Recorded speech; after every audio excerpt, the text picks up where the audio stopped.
Japan, land of the rising sun, economic miracle, everyone outrun. But wait, hold up, something went wrong. A decade of stagnation, where'd the growth go all along?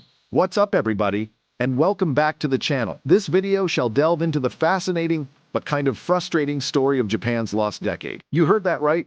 A whole 10 years of sluggish economic growth after a period of incredible success. Buckle up, because we're about to uncover the asset bubbles, policy missteps, and demographic shifts that turned Japan's boom into a bit of a bust. The boom years, setting the stage.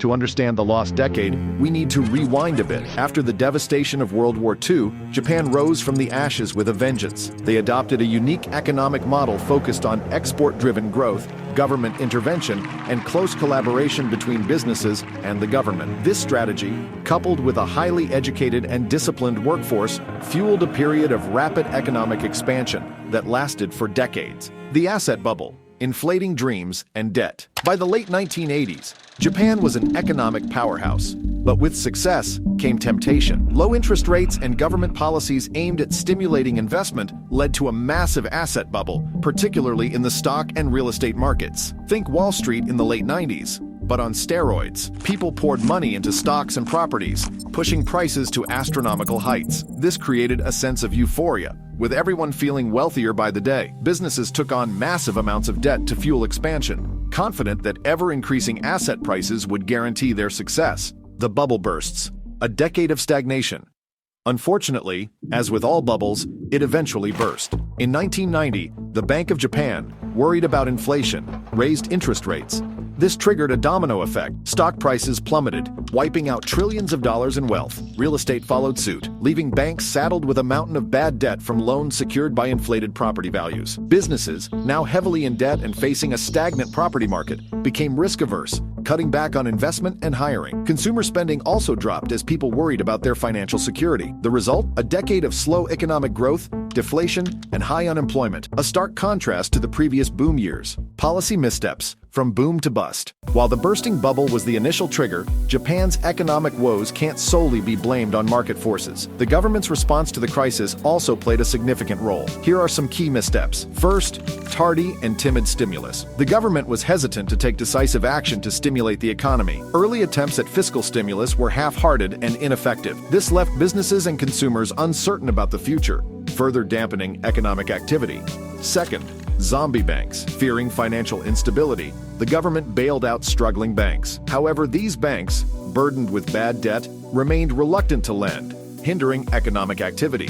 A healthy banking system is crucial for facilitating investment and growth, and the government's approach ultimately prolonged the crisis.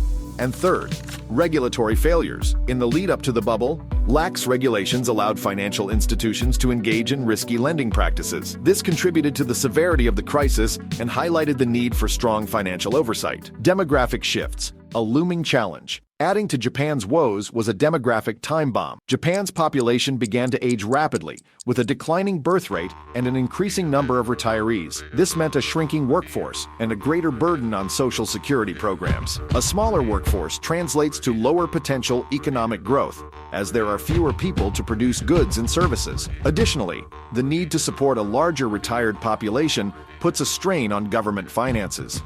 Lessons learned: avoiding another lost decade. Japan's lost decade offers valuable lessons for other economies. Number 1. The dangers of bubbles. Unsustainable asset bubbles can have devastating consequences.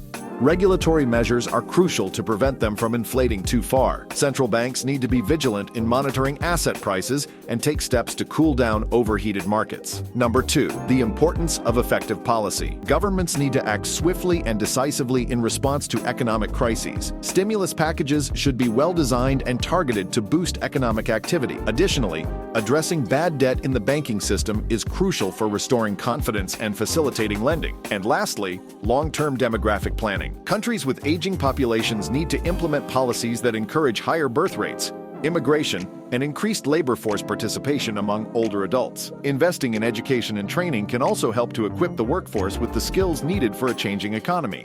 Japan's road to recovery, a work in progress.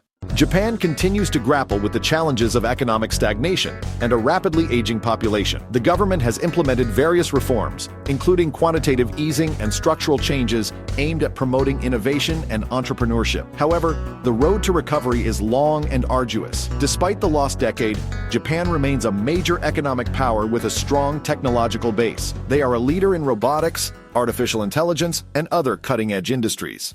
Do you think Japan can revive its amazing economy in the future? You might want to know about the financial aftermath when the yen took a hit following an earthquake in Japan. Just click the image on the screen. Thank you for watching. See you on the next one.